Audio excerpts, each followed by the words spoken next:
Among the titans of adult animation stands one series that I've always had a fascination with. It's not The Simpsons, it isn't Rick and Morty, and it sure as hell isn't anything Seth MacFarlane has ever made. So what is it? South Park. South Park stands out here for the fact that as a cartoon, it has a distinct and unique visual style that really stands out, but more than that, it has had an insane amount of controversies, and by God did it look so appealing to me as a kid. Eventually, I made the choice to watch it in the limited ways I could as a middle schooler, and the rest was history. There's a little more to it than that, but you get the gist. South Park is a media franchise that I find fascinating, and one that I have very fond memories of from being a child, and one that still manages to find new ways to fascinate me now as an adult, hence why I want to talk about it here today. That said, I'm not talking about the entire show. God knows I don't have the time to do that and everything else I want and need to do, so I'm gonna limit the scope a lot. We're gonna talk about the 2 RPGs, the original movie, and a small handful of episodes that I personally find interesting for a myriad of reasons that I'm going to explain eventually. This may be a shorter video, or it may not be. You'll know more than I do by the time this goes live. The 2 South Park RPGs hold a very special place in my heart and are incredibly important to why I do what I do now. Allow me to explain. I am in middle school. I have an ever-growing fascination with South Park, and when I wasn't waiting for the occasions when I was home alone and able to secretly watch the South Park DVDs my parents have, I was on YouTube. While on YouTube, I was a big fan of a channel that in relatively recent history has died after a controversy involving charity fraud, but at the time was a very important channel to me. The Completionist. The gimmick was simple. Every video was a review of a game that the guy had 100% completed, or having done everything and seen everything. And one video was on the Stick of Truth. This is relevant because it made me want to start completing games myself, since I liked the idea of doing everything and seeing everything a game had to offer, so that I could talk about things with authority and as accurately as I could. Then, as I date myself even more, as Toys R Us was going out of business in the US, I was able to convince my mom to let me buy a game that was discounted on a condition I don't remember anymore, since all that mattered was I would then own the game I wanted to play, and that game was the semi-recently released South Park: The Fractured But Whole. And the cool thing was it came with a digital download code for South Park: The Stick of Truth. I eventually played the games, and the rest was history. These 2 games are likely my most replayed among any game that has an ending. The fact that I can 100% complete Stick of Truth from memory in about 5.5 hours casually says a lot about the impact this game had on me. I just did a 100% run of Stick of Truth during the great summer hiatus, and it felt like coming home to an old friend. It really did. And Fractured is a game I love even more. Like, it's genuinely a top 10 game of all time for me. Not top 5, but definitely top 10. Anyways, I suppose I should talk about the games themselves before I launch into what I do and don't like about both of them. Stick of Truth is a classic turn-based RPG that was inspired by the incredible Black Friday trilogy of episodes. So it's the kids in a fantasy adventure that goes off the rails when strange events creep into their fight over the mythical and titular Stick of Truth, since he who controls the stick controls the universe, and we follow the rise of the extremely powerful new kid. That's the bare bones description of the game anyway, and what makes the game special is the world, the characters, and the story. The gameplay isn't the most special thing ever, boiling down to the usual turn-based gameplay everyone expects from a SNES-inspired RPG. Inflict debuffs, use your special moves, and do big number damage. Even on the hardest difficulty, this is the combat loop, and the non-combat things are the usual fetch quest and puzzle song and dance. What makes this special, though, is the world, as it feels very lived in and special. The quests and side quests you do all make sense to the characters who give them to you. Jimbo's hunting quest, the Finding Jesus quest, the quest where you relocate the homeless camps are all so quintessentially South Park.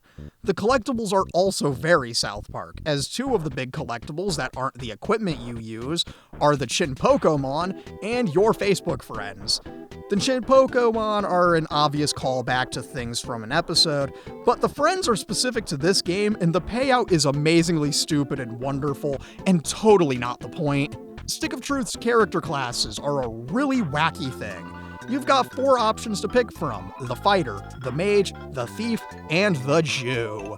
The Jew is my favorite class in the game since it's the most absurd and also the most unique in terms of how it works, with its special attacks and all that. Some of your special moves include the Sling of David, which is literally just an undodgeable rock and a sock throwable attack. The Circumscythe, which lets you circumcise your enemy for a massive armor reduction.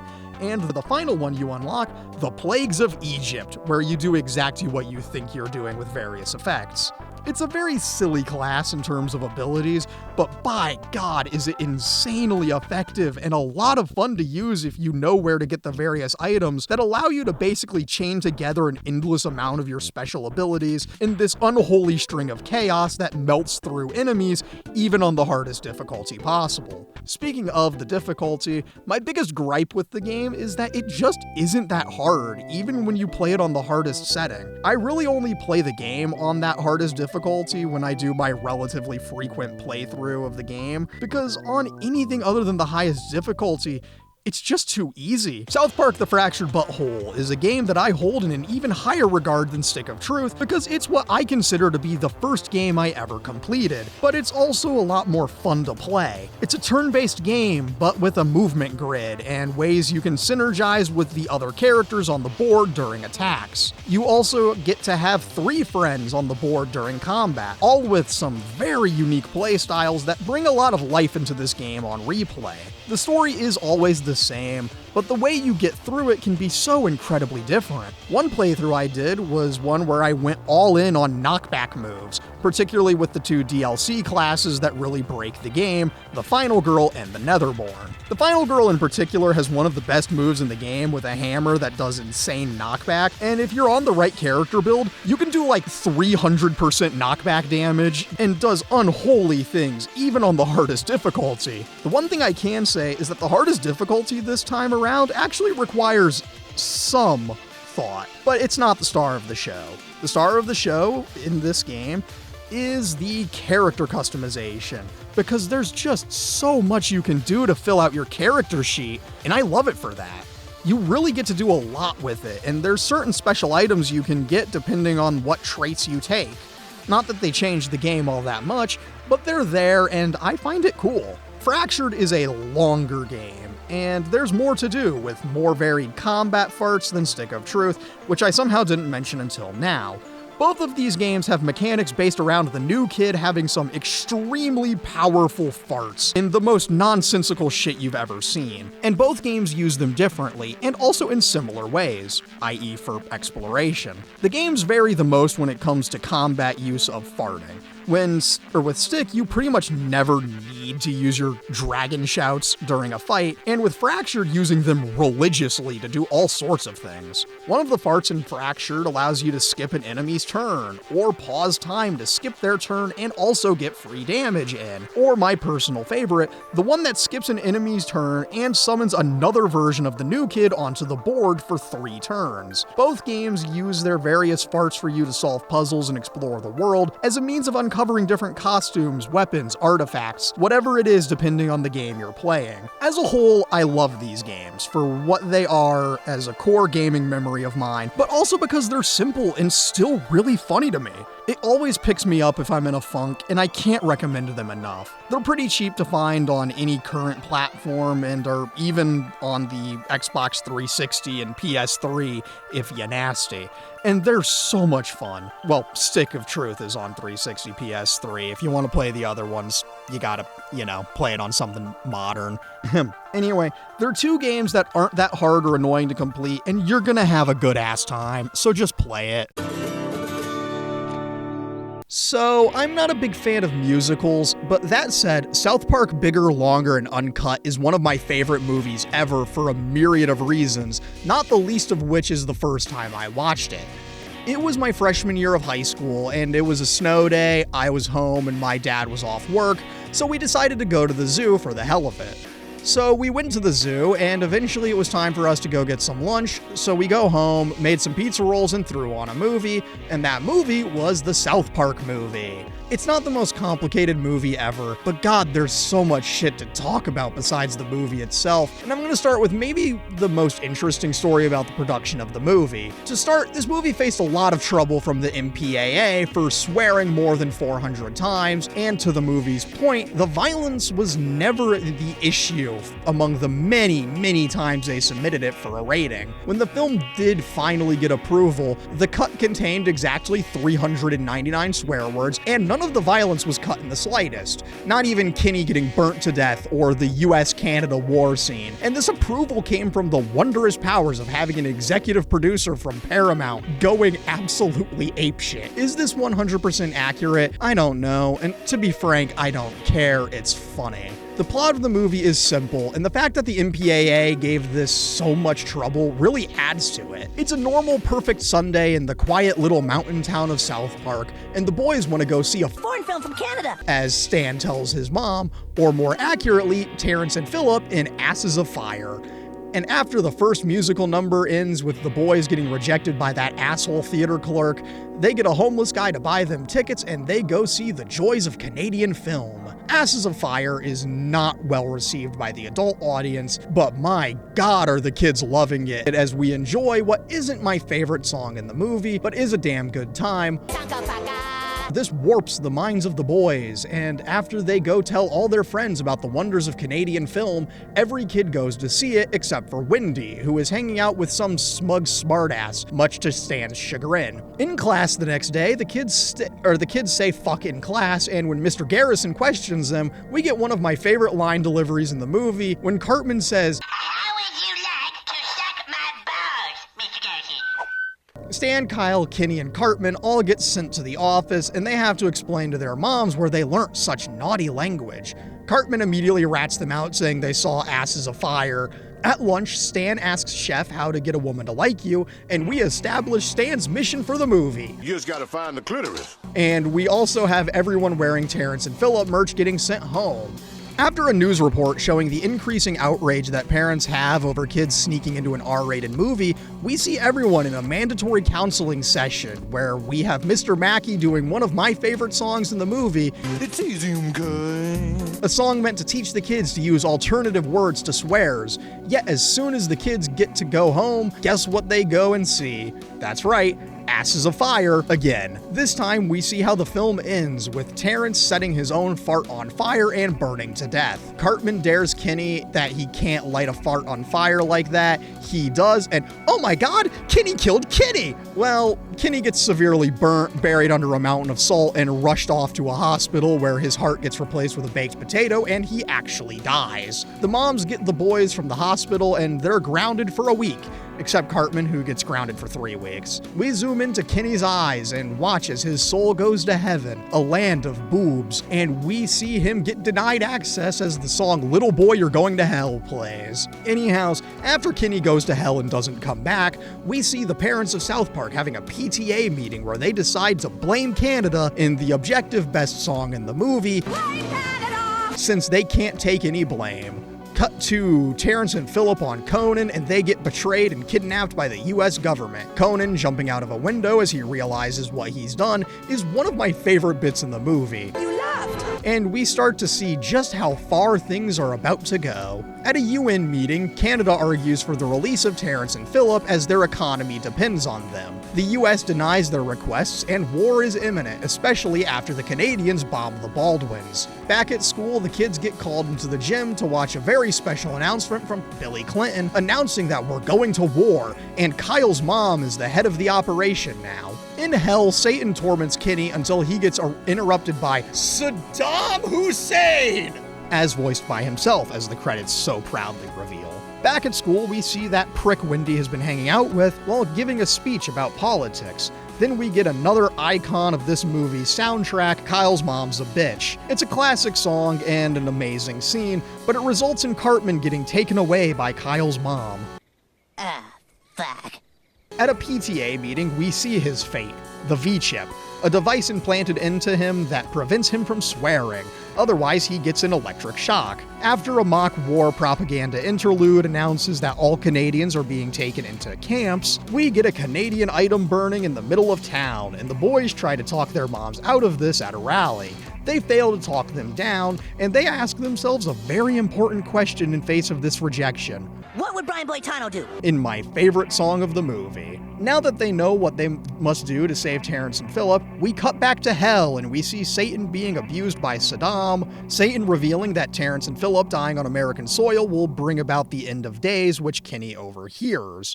Back on the surface, the boys are going to send a mass email to every kid in town to join La Resistance, but not after stumbling across Cartman's mom being in a German scat porn video when Stan asks if they can look up what the clitoris is. Cartman goes to bed and gets haunted by a vision of Kenny telling him that Terrence and Philip cannot die on American soil, or else Satan will ascend and rule the earth. Cartman freaks the fuck out, and we're off to hell to get Satan's musical number, Up There. At a warehouse, we get a meeting of pretty much every kid in town as they discuss what they're going to do to save Terrence and Philip, who are going to be executed tomorrow during a USO show. We see the military preparing for the invasion, Bill Gates gets executed, then we're back to the kids to start the marathons of a song La Resistance. after we've established the plan to save the Canadian actors. We get parts from the soldiers, the moms, the kids, Terrence and Philip, Satan, literally everyone who has had a song at this point. After that, we see Kenny talking to Satan after he's been harassed and abused more by Saddam, which establishes Kenny trying to help Satan see his own worth. Cut to Kyle hiding Ike in the attic in an incredibly obvious illusion, then to the boys getting the mole to join their cause. We get Saddam's song about how he can change, I don't care that much, and we're off to the USO show. We get to see the various acts, and the boys have to find a way to delay the execution as much as they can as they infiltrate the show. The show goes on, and just as you think the execution is about to happen, we get Big Gay Al to do a song, I'm super, thanks for asking. which is a lot of fun.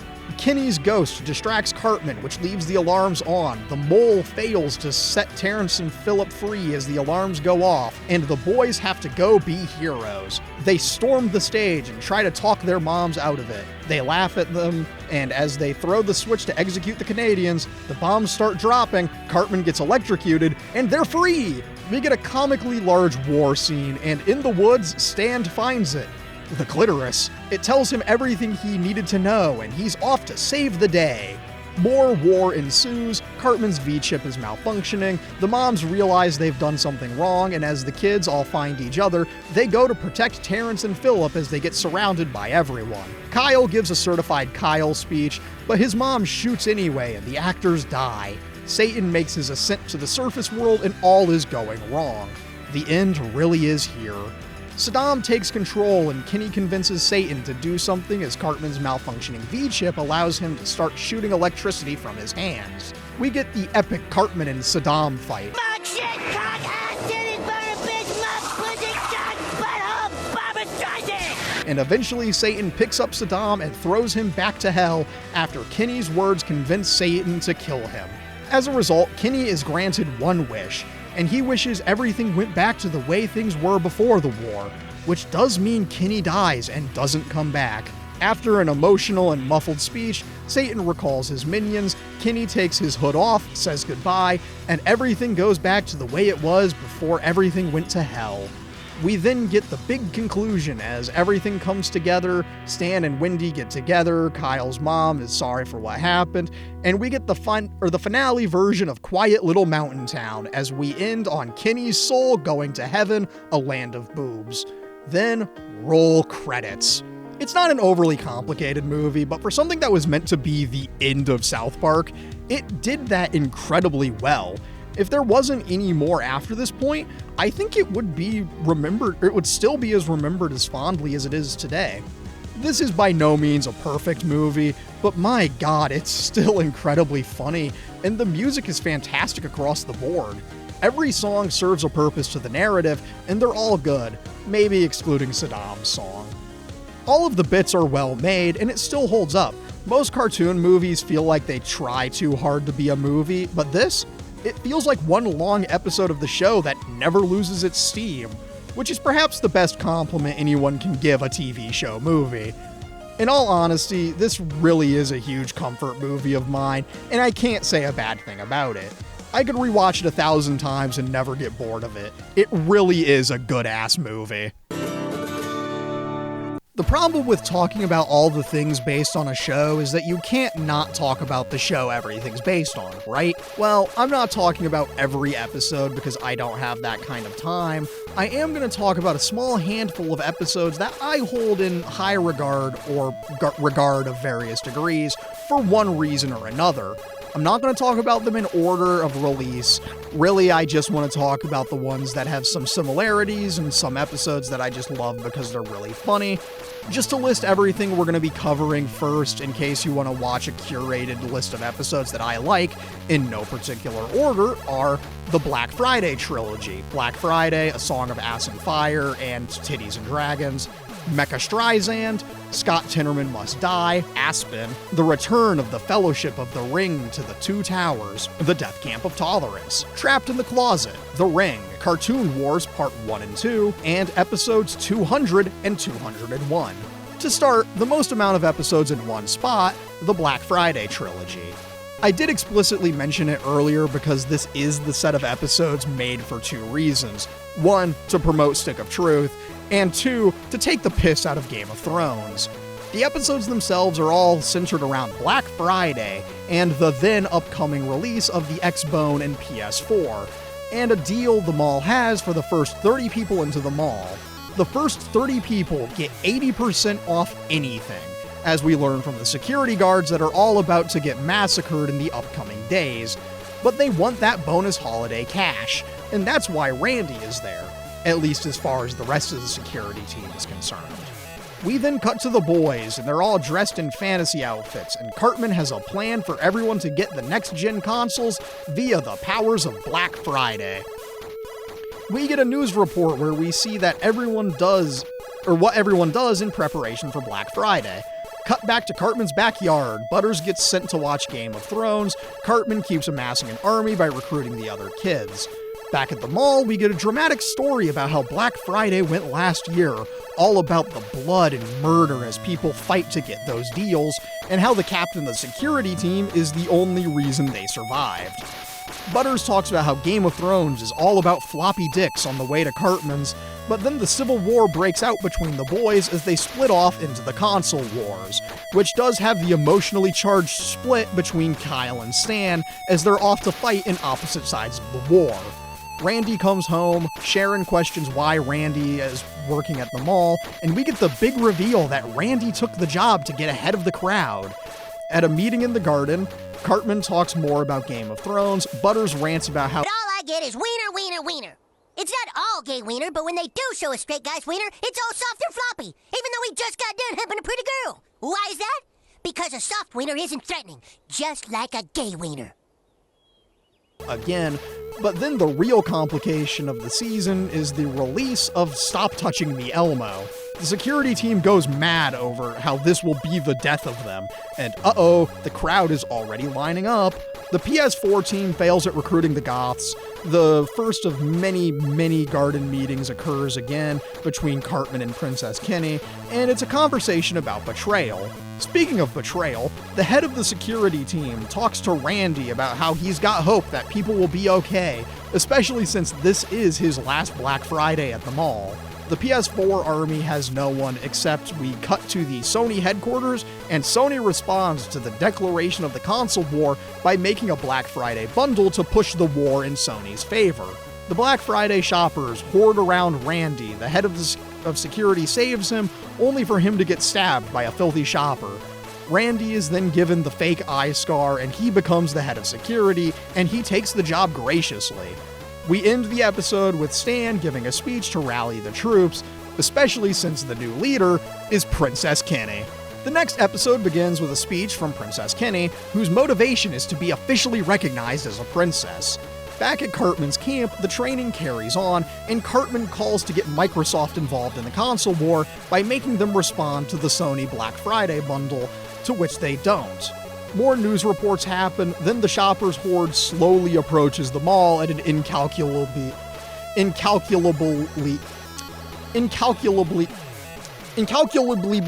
blow speed. Oh my god, that wasn't a bit. That was me actually having an aneurysm.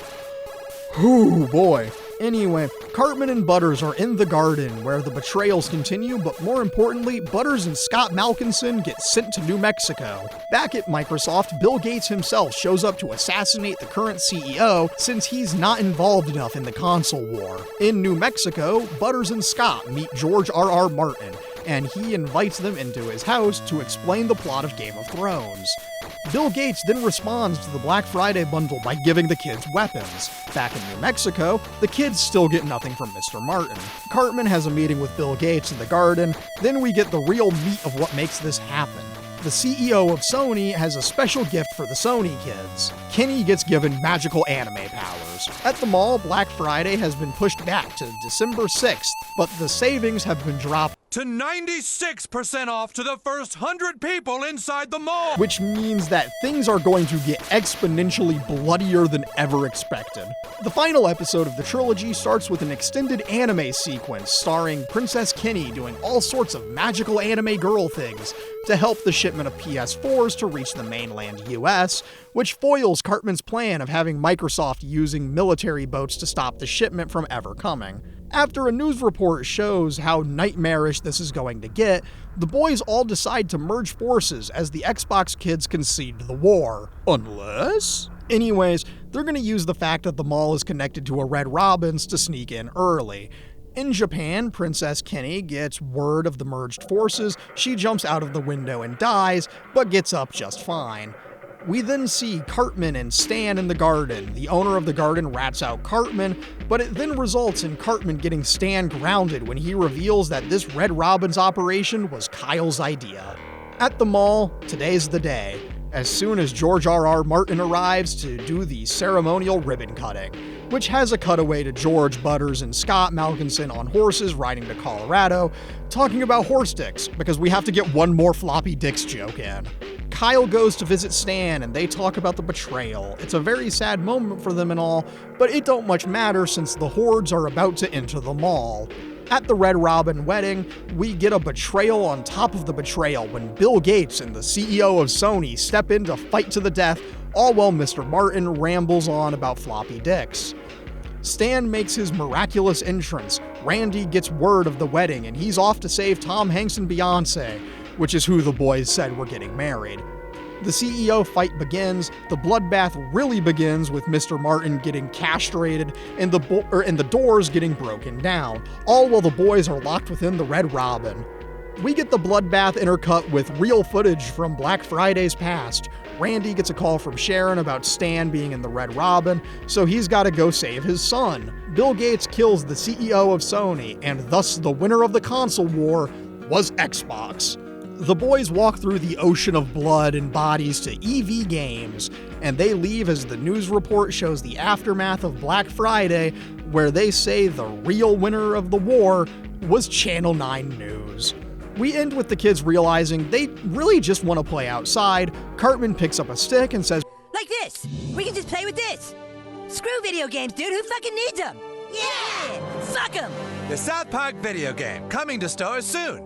As a trilogy of episodes, it's very silly, and it truly took the piss out of Game of Thrones. But my favorite part is that they put all of this work into making fun of the console wars, fantasy, and consumerism, all while it was a promo for their own video game.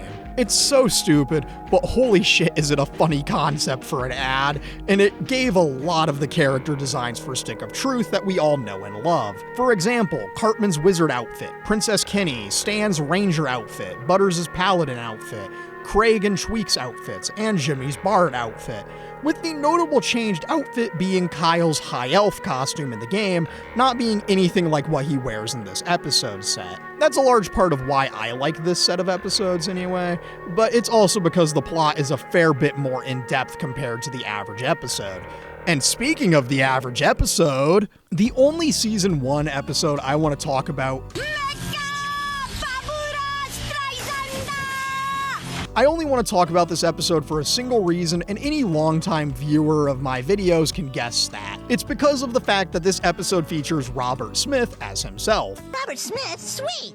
Robert Smith, for those somehow uninitiated, is the lead singer of The Cure. So, the episode is all about the boys uncovering some mysterious ancient artifact while on a field trip to a local archaeology site. It emits a weird sound, and it turns out it's thousands of years old, and it gets a news report. This gets the attention of Barbra Streisand and famed film critic Leonard Moulton. Leonard Moulton is trying to stop some kind of apocalypse that Barbra Streisand is going to start. Streisand goes to try and get the triangle to become a god. That night, Cartman tries to steal the triangle for himself, only for Ike to scare him and prevent him from getting it. Except Kyle gives Cartman the triangle, so he'll piss off into oblivion. The big reveal is that the triangle would allow Streisand to rule the universe by allowing her to become Mecha Streisand. Streisand tries to con the boys out of the triangle in various ways, and she barely keeps it together for long enough to get the boys in the car so she can pay off Cartman. Cut to Sidney Poitier getting a Mothra-style message about how a young boy has found the triangle. Oh, good heavens! Anyways, Streisand tortures the boys into revealing the location of the triangle. Then Leonard Moulton reveals that they need to summon Robert Smith of The Cure to defeat her. Streisand combines the triangles to make the Diamond of Zenthar, and she becomes Mecha Streisand as she destroys the town. Chef and Leonard Moulton save the boys, and I love how casual Robert Smith is about this call, saying Streisand has found the other triangle. Back in town, the military fails to take down Barbara, and we get the kaiju fight between Leonard Moulton. Kenny dies, Sidney Poitier shows up to fight Mecha Streisand, and the fight just keeps escalating. She takes down the two kaijus, and all hope seems lost, except Dude, it's Robert Smith of The Cure! Shows up to kick ass. He becomes a Mothra-type entity, and the fight begins as he Super Mario 64s her ass into space, where she explodes and dies. And in my favorite line in the episode, it's Jesus calling Robert Smith Our savior! Robert Smith kicks Cartman in the dick and leaves as an instrumental version of The Love Cats plays in the background. As he goes off into the distance, Kyle screams out the truest thing ever said in South Park history. Disintegration is the best album ever! Then the episode ends with the usual, I learned something today, speech and Mecha Ike. It's not a very complicated episode, but I love it because it's one of the random times a celebrity actually voiced themselves in an episode, but also it's Robert Smith. I mean, he made Disintegration, which is the greatest album ever made, and what more could you possibly want from an episode? Now to rapid fire an episode everyone knows and loves, Scott Tenorman Must Die. This is the quintessential episode of the show, and might be the all-time greatest episode because of how iconic it is. The basic story features Cartman's rivalry with Scott Tenorman after he sold Cartman his pubes because Cartman is stupid. He tries to get his money back from Scotty, only to be scammed again at every turn, which then culminates into Cartman's magnum opus of evil, him getting Scott Tenorman's parents killed so he can cook them into chili and feed them to Scotty. And the Radiohead cameo, everyone has problems. It doesn't mean you have to be a little crybaby about it. Is so incredibly funny that it almost makes me forget how much I hate Radiohead. But the crown jewel is Cartman drinking Scott Tenorman's tears at the end. It is the most entertainingly psychotic episode of the series, and I get it. It's a lot of people's favorite episodes. It's one of mine too, but there isn't much that can be said about it that hasn't been said before. Still on the rapid fire, it's one of my favorite episodes that no one ever talks about, Aspen. This episode is primarily about the boys and their families going out to Aspen for a nice and fun ski trip, at least for the kids. The parents are getting suckered into a timeshare scheme, and while their whole trip will be meetings, while Stan gets roped into an 80s movie plot about where he's got to go save the community center by beating the local bully in a race down the K-12, or whatever the big deadly slope is. This means Stan has to go from a zero to a hero via the powers of a montage. The montage song is one of my favorite South Park gags, so much so that Matt and Trey used it again in the marionette movie masterpiece, Team America World Police. It's so fun and captures the vibe of every 80s montage, and it really just hit me the right way when I first watched this as a middle schooler. Speaking of episodes that really hit me the right way, the return of the Fellowship of the Ring to the Two Towers. It's a simple episode. The boys get tasked with delivering a rental copy of Lord of the Rings to Butters, so so Randy and Sharon can watch Backdoor Sluts 9 and have some adult fun. Except they very soon realize that they gave the boys the porno on accident, and we're off from there. The boys deliver the tape and head on back, run into Stan's parents, and then the boys go back to get the tape. Butters is now like Gollum, and the boys realize they have to return the tape to the rental store to prevent the tape from falling into the wrong hands. It goes from there. There's a very chaotic journey to the next town over to return the tape, and it's an episode that feels the most like a normal small-town childhood adventure. This is maybe the most normal episode I'm going to talk about, since the next three we're getting into are going to be real goofy and, again, rapid-fire episodes. Death Camp of Tolerance, Trapped in the Closet, and The Ring are three episodes I enjoy because of how wildly unhinged they are. Death Camp of Tolerance is only here because of Lemmy-Winks. Lemmy-Winks, for those who don't know, is the 4th grade class pet at South Park Elementary, and he's got a very special adventure to go on as he must escape Mr. Slade's ass. This gets recreated in The Stick of Truth, and the music in that area is the melody from this episode's very iconic Lemmy-Winks song. Carry Onward Lemmy-Winks gets stuck in my head every so often, and it truly is a wonderful bit, hence why I wanted to mention it. Trapped in the Closet is the infamous Scientology episode, and I don't know what's left to be said that hasn't been said before, other than the Tom Cruise refusing to come out of the closet is an all-time classic. Now, The Ring is a very funny episode, all about Kenny trying to get laid, while also being a shockingly effective takedown of boy bands and sexualized marketing to minors, and taking the piss from Disney is always great. And Kenny's funeral absolutely kills me at the end of the episode. It's so goddamn funny. Well, now we know. And now it's time to talk about the final 4 episodes that I want to cover. 2 sets of 2-parter episodes that all have one thing in common, being banned for the exact same reason. Cartoon Wars Part 1, Part 2, Episode 200, and Episode 201 are all banned for depicting the Prophet Muhammad, which is a damn shame because holy shit, these episodes are incredibly poignant political commentaries about the nature of free speech and what is or isn't able to be made fun of, but we've got some plot lines to get through first. The Cartoon Wars duology starts with Stan being put to bed only for his parents to pull him out of bed and towards the community center because Family Guy is about to depict the Prophet Muhammad uncensored. Now, for a real quick real-world political context, in 2005 there was a huge controversy in Denmark over a newspaper's cartoons depicting the Prophet that resulted in many protests, a couple hundred deaths, and sparked a debate over the limits of free speech, religious tolerance, and a lot of other things that aren't in my jurisdiction to discuss. The point is, there's a real event that sparked a lot of debate, which meant it was a prime topic for South Park to cover, and it even let them make fun of Family Guy. Back to the episode proper, everyone in South Park is prepared to deal with the worst case scenario, the town being bombed as a result of Family Guy, and they'll see what happened in the morning. Surprise, surprise, the town is still standing because Fox censored the image of Muhammad right before the episode was broadcast. And the boys are curious to know what happened in the episode. Since Kyle records every episode of Family Guy, they head to his house, watch the episode, and see that the joke is the usual Family Guy cutaway bullshit, but it's not making fun of Islam at all. And it's just a scene where Peter and Muhammad buy tea from Mr. T, and that's all it was. Of course, Kyle's parents see Family Guy on the TV and have the very calm response of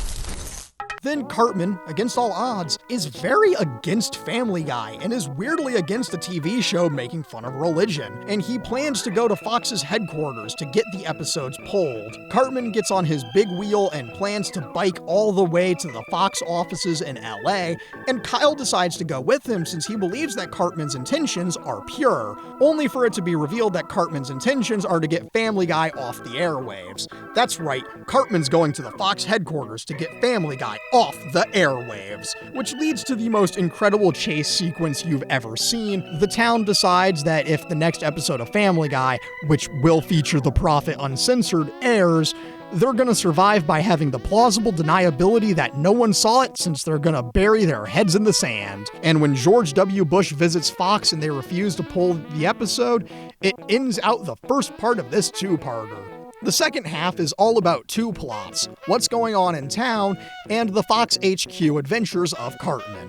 We start with a Terrence and Phillip TV special featuring the Prophet, and they complain that the Canadian Broadcast Corporation censored their TV special. And Cartman arrives at Fox, gets told to wait for a chance to meet with the network head, which means he meets Bart Simpson, or legally distinct Bart Simpson anyway. Kyle wanders into a diner, sees that things are heating up in the Middle East, and that people around America are burying their heads in the sand to protect themselves. The diner owner goes to shoot Kyle since his head isn't in the sand, but we cut to Cartman as he tells Bart about the time he cooked Scott Tinnerman's parents into chili, which makes him leave and puts Cartman first in line to talk to the president or to the head of Fox. W gives an address to the nation that they can't pull the episode, which spawns a debate about the First Amendment. Cartman then goes to speak with the head of Fox and gives a sob story about what happened in Denmark, which causes them to cry and allow him to go visit and convince the Family Guy writing team to pull the episode.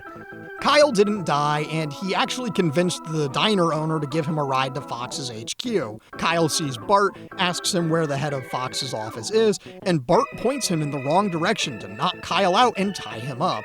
Cartman discovers the Family Guy writing staff, and they're all manatees? Yep, every episode of Family Guy is the result of manatees dropping balls into a machine that randomly sorts for famous names, locations, and verbs to make the jokes. We see an example, and more importantly, we learn that if anyone takes a ball out of the tank, the manatees stop working. And oh hey, the team's lunch break is soon, and they're gonna leave the office unattended. Back with Kyle, Cartman explains why he's doing what he's doing, takes more jabs at Family Guy, and steals some idea balls.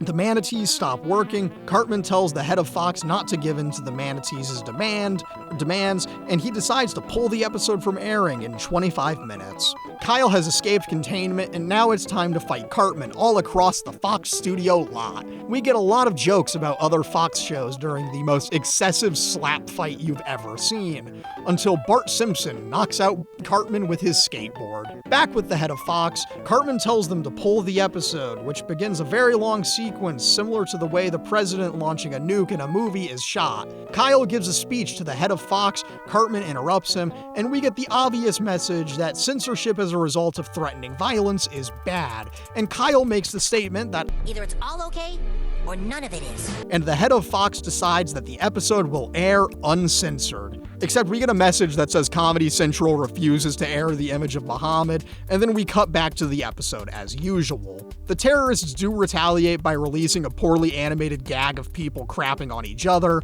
the president, a pregnant woman, Jesus Christ, and the American flag, which went completely uncensored because none of it was deemed offensive by Comedy Central.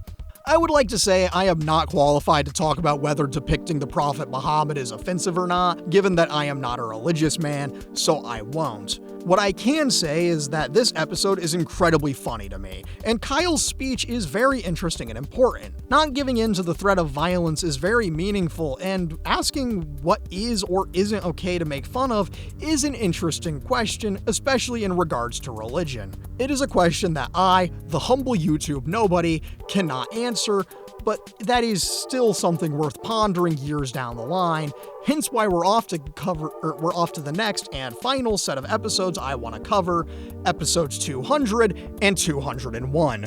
Episode 200 starts with the class visiting a fudge factory, making a metric ton of callback jokes to various bits from the series, and then they spot our old friend Tom Cruise, now out of the closet, and Stan makes a comment. Hey guys, check it out! Tom Cruise is a fudge packer! And this sets old Tommy off since he's gonna sue the town of South Park for defamation. Tommy then gets a ton of other celebrities that have famously been made fun of by the show to join him in a massive lawsuit that would literally kill South Park. At school the next day, Stan gets called to the office and gets chewed out by every adult in the room. Stan and Randy head over to the fudge factory to try and talk Tommy Cruise out of suing the town, where he says he'll only withdraw the lawsuit if they get the Prophet Muhammad to show up in South Park. That's tricky. A town meeting has a lot of controversy around showing Muhammad, where they even acknowledge that this happened before, a la Cartoon Wars. Stan mentions the Season 5 episode Super Best Friends, where it does show Muhammad with no issue. Then, back at Tom Cruise's house, the celebrities form a plan to harvest Muhammad's power that makes him unable to be made fun of. Cartman shows up, and guess who's here with him? Jennifer Lopez! Then we cut to the Hall of Super Best Friends, get a visually censored version of the intro, then cut to Stan and Kyle trying to get Muhammad to town. And I'll let Jesus' explanation as to why they can't have Muhammad's appear speak for itself. Boys, you need to understand that people get very offended when Muhammad is mocked because he's a religious figure.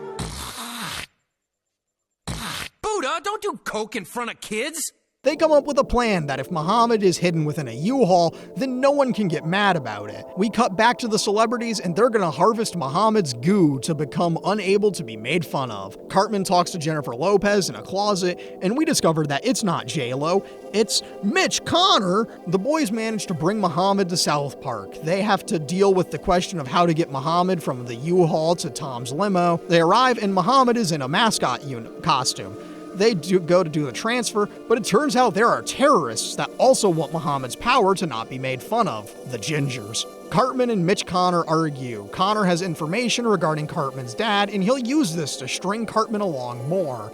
Tensions keep rising, the celebrities deploy Mecha Streisand, Cartman confronts Mr. Garrison to talk to Mr. Hat, and we learn that Mr. Hat and Mitch Connor served in Saigon together.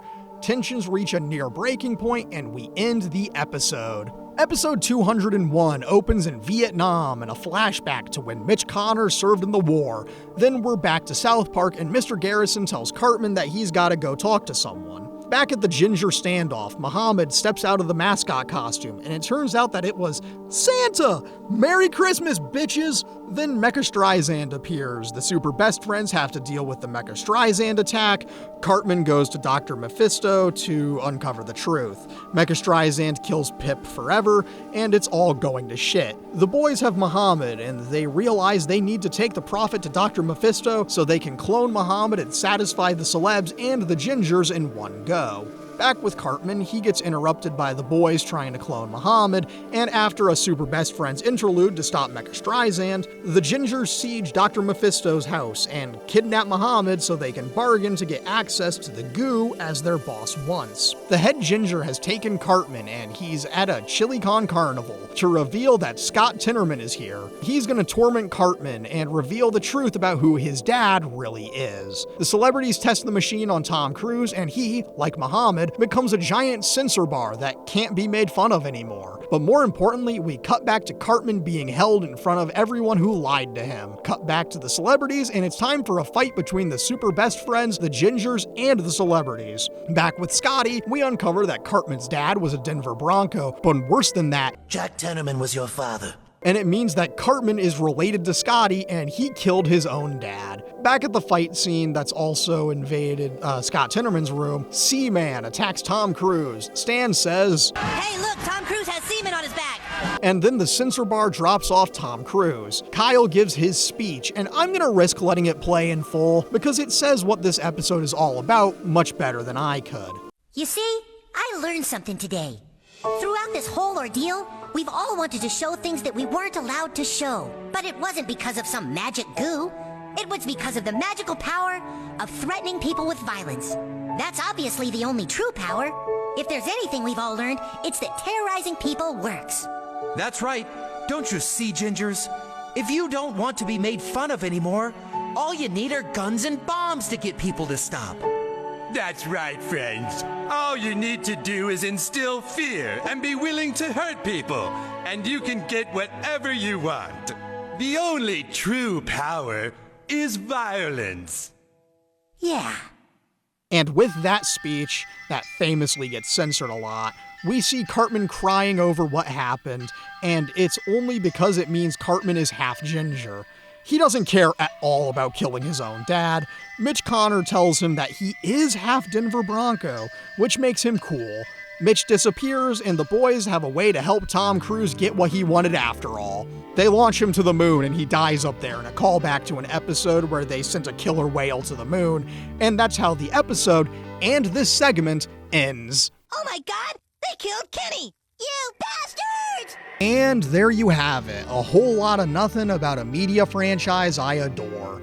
No, in all honesty, this was an excuse for me to finally talk about a ton of things I otherwise wouldn't have enough to say about on their own to justify their own videos, hence why you get this all-in-one jumbled mess of visions and afterthoughts. But more than that, I learned something today.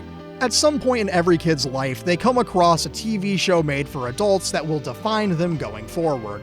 For some, it'll be Rick and Morty, Family Guy, or BoJack Horseman. And for others, it'll be South Park or Moral Oral. But regardless of what it is, it'll have a truly profound impact on their sense of humor. If that show is South Park, then we're gonna go even further and say it'll shape their taste in games, and boy, does that ring true for me. In terms of rating things, I'd give Stick of Truth a very commendable 9 out of 10, The Fractured But Whole a deserved 10 out of 10, the movie an 11 out of 10, and the show a respectable 8.5 out of 10. Are those numbers completely arbitrary? Yes, they are. Do I care? No. Do you want to question my choices? How would you like to suck my balls, Mr. Garcia? Thanks again, and good night.